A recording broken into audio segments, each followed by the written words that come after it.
प्रणाम। Astrology corner में आज आपका फिर से स्वागत है।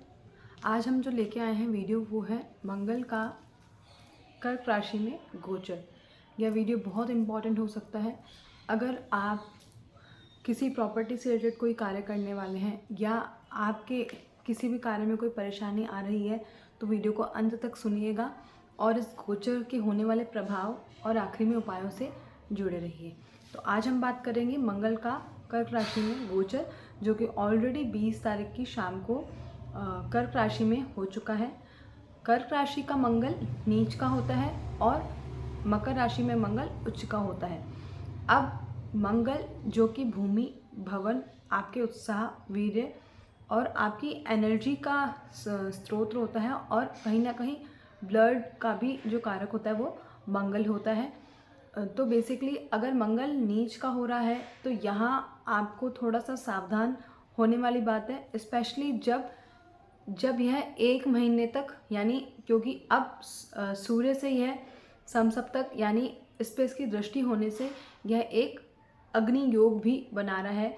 तो अभी जो हो सकता है आपको विस्फोटक चीज़ों का सुनना, आग लगना या कलह जैसी चीज़ों का होना या गुस्सा ज़्यादा बढ़ना, इन सब चीज़ों के बारे में आप ज़्यादा सुनेंगे। हालांकि मंगल का यह गोचर जनवरी मध्यम तक चलेगा। यह एक लंबा समय चलेगा क्योंकि जब भी मंगल आपका कर्क राशि में होता है तो यह अवधि थोड़ी सी ज़्यादा होती है। मंगल जब नीच का होकर कर्क राशि में होता है तो गोचर अवस्था में यह अधिकतम 4 महीने ले लेता है, और जो कि ऑलरेडी कल हो चुका है। और इस तरीके से यह मंगल थोड़ा सा अच्छा नहीं माना जाएगा। अब अगर आप देखें तो कुंडली में मंगल आपका जिस भाव में नीच का होगा उस भाव को लेके क्षति करेगा। यदि मंगल आपके पंचम भाव में जाकर नीच का हो रहा है, यानी कर्क राशि अगर आपके पंचम भाव में पड़ रही है और मंगल वहाँ स्थापित है, तो कहीं ना कहीं आपकी बुद्धि, मनोस्थिति को कमज़ोर करेगा और आपका मन कहीं ना कहीं उदासी रह सकता है। यहीं अगर किसी का लग्नेश मंगल है और खुद मंगल जो है नीच का होकर बैठ जाए, ऐसी अवस्था में व्यक्ति को स्वास्थ्य का थोड़ा ध्यान देना चाहिए। किसी भी कार्य को करने में बहुत ज़्यादा तेज डिसीजन नहीं लेना चाहिए। अपने गुस्से को थोड़ा सा या अपनी एक्टिविटीज़ को थोड़ा सा संभल के करना चाहिए और बहुत ज़्यादा जल्दबाजी में डिसीजन नहीं लेने चाहिए। मंगल आपका क्योंकि कर्क राशि में है तो यहाँ जिनका कर्क लगन भी है उनको भी थोड़ा सा ध्यान देने वाली चीज़ है, क्योंकि ऑलरेडी लगन में ही मंगल जो है नीच का स्थापित हो रहा है। यहाँ से बैठकर मंगल आपके सप्तम भाव को देखेगा, चतुर्थ भाव को देखेगा और अष्टम को देखेगा। चतुर्थ भाव आपके प्रॉपर्टी का होता है, माता के सुख का होता है और आपके परिवार का भी होता है, और कहीं ना कहीं आपका सबकॉन्शियस माइंड भी जो है वो चतुर्थ भाव ही देता है। तो हो सकता है यहाँ पे घर में थोड़ा सा कलह होना, चीज़ों को लेके ज़्यादा सोचना, मानसिक तनाव रहना और स्वास्थ्य के प्रति थोड़ी सी लापरवाही यहाँ आपको कर्क राशि का मंगल लगन में बैठकर दे सकता है।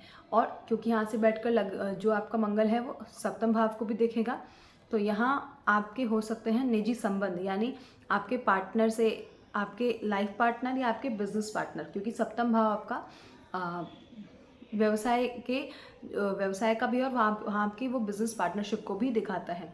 तो हो सकता है वहाँ पे भी थोड़ी गर्मा गर्मी वाला सीन हो, कुछ खिंचाव वाला सीन बन सकता है। तो थोड़ा सा आपको यहाँ संभल के रहने वाली चीज़ है, क्योंकि मंगल का यह गोचर, दोबारा मैं बोल रही हूँ, 4 महीने की अवधि के लिए, कुछ ज़्यादा लंबी अवधि के लिए, और विशेषकर इन कुछ एक 25-20 दिनों के लिए, जब स्पेशली मंगल सूर्य से युति संबंध बना रहा है, तो ये थोड़ा सा दृष्टि संबंध बनाने के साथ साथ आपके लिए दिक्कत दे सकता है। आपका नेचर में उग्रता आना, चीज़ों को समझने में दिक्कत होना, कहीं ना कहीं आपके वर्चस्व को भी कम करने का दिखाता है। अब हम बात करते हैं, अगर मंगल नीच का है और इन 4 महीने में हमें प्रिकॉशंस करने हैं तो हमें कौन कौन से उपाय करने चाहिए। तो एक मंत्र यहाँ मैं आपको दूंगी, वो आप लिख लीजिए। इन 4 महीनों में अगर आप उस मंत्र की एक माला भी करते हैं तो ये नीच के मंगल का जो गोचर का प्रभाव है तो आपको बिल्कुल भी परेशानी नहीं देगा। मंत्र है ओम हुम हनुमंते नमः, ओम हुम हनुमंते नमः। इस मंत्र की 108 माला आपने लगातार जनवरी तक करनी है, ताकि मंगल के नीचत्व का प्रभाव आपके ऊपर ना पड़े।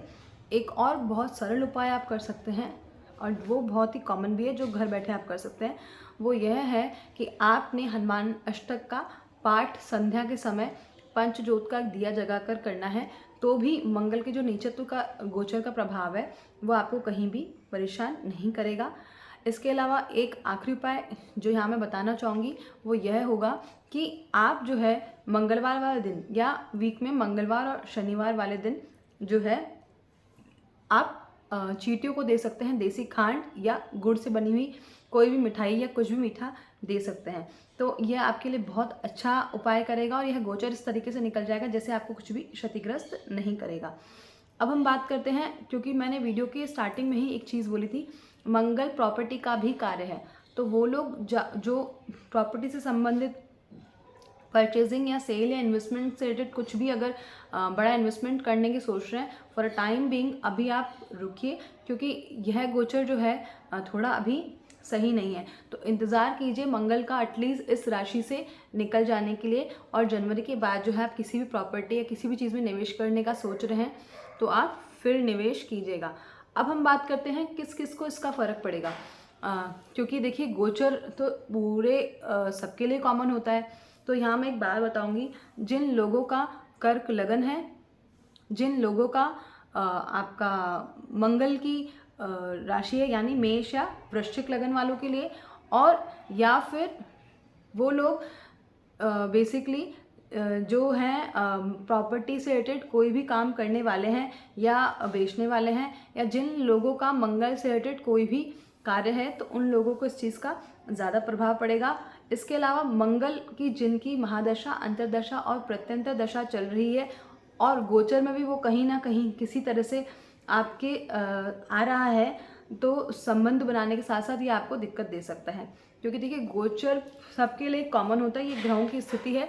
जब आकाश में तारों ग्रहों का समूह एक निश्चित आकृति या विशेष राशि में आके रुक जाता है, तो इसका प्रभाव हर किसी के लिए अलग अलग होता है। यहाँ यह देखना ज़रूरी है कि कहीं आपकी कुंडली में आपकी मंगल की महादशा, अंतर्दशा और प्रत्यंतर दशा तो नहीं आ रही, या लगन लगनेश से गोचर में कहीं आपका मंगल संबंध तो नहीं बना रहा। तो यहाँ थोड़ा सा आपको ये सारे उपाय करने हैं और प्रिकॉशंस लेने हैं।